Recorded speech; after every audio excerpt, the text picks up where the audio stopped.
ربنا لا تزغ قلوبنا بعد إذ هديتنا وهب لنا من لدنك رحمة إنك أنت الوهاب ربنا إنك جامع الناس ليوم لا ريب فيه إن الله لا يخلف الميعاد۔ یا اللہ ہم سب کو قرآن پڑھنے پڑھانے کی توفیق عطا فرما۔ یا اللہ ہم سب مسلمانوں کو قرآن سمجھنے سمجھانے کی توفیق عطا فرما۔ یا اللہ زیادہ سے زیادہ قرآن کی تلاوت کرنے کی توفیق عطا فرما۔ جب موت آئے تو ہماری زبان پر قرآن کی تلاوت جاری و ساری ہو۔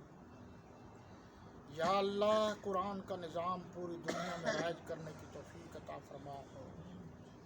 یا اللہ قرآن کے لکھنے والے حضرات صحابہ کرام ہیں، صحابہ کرام کی عظمت کا پرچار کرنے کی ہمیں توفیق عطا فرما۔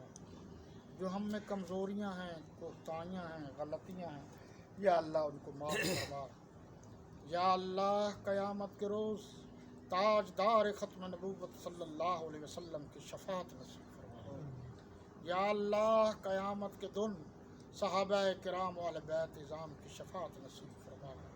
نیک لوگ اور سلف صالحین کی شفاعت نصیب فرما۔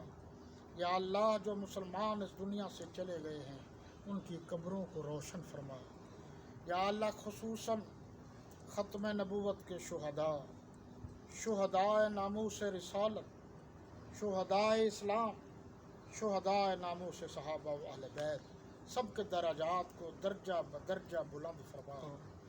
یا اللہ ہمارے اساتذہ کرام، ہمارے بزرگ، ہمارے وہ لوگ جنہوں نے اپنی جانوں پر کھیل کر سچا عقیدہ اور نظریہ ہم تک پہنچایا ہے، یا اللہ ان کی قبروں کو روشن فرما، ان کی قبروں کو نور سے بھر دے، ان کی قبروں کو جنت کے باغوں میں سے ایک باغ بنا۔ یا اللہ جمیع مسلمین، جمیع مسلمات، جمیع مومنین، جمیع مومنات، خصوصاً یا اللہ میرے والدین جنہوں نے بڑی محنت کر کے مجھے پڑھایا ہے، یا اللہ ان کے درجات کو بلند فرما۔ یا اللہ ان کی بخشش فرما۔ یا اللہ تمام مسلمانوں کی روزی وسیع فرما۔ یا اللہ سب مسلمانوں کی خطاؤں کو معاف فرما۔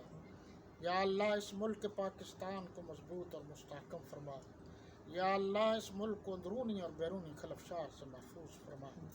یا اللہ ہم سے وہ کام کرا جس سے تو بھی خوش ہو، تیرا محبوب بھی خوش ہو۔ یا اللہ ہم سے وہ کام کبھی نہ کرا جس سے تو بھی ناراض ہو، تیرا لاڈلا محبوب بھی ناراض ہو۔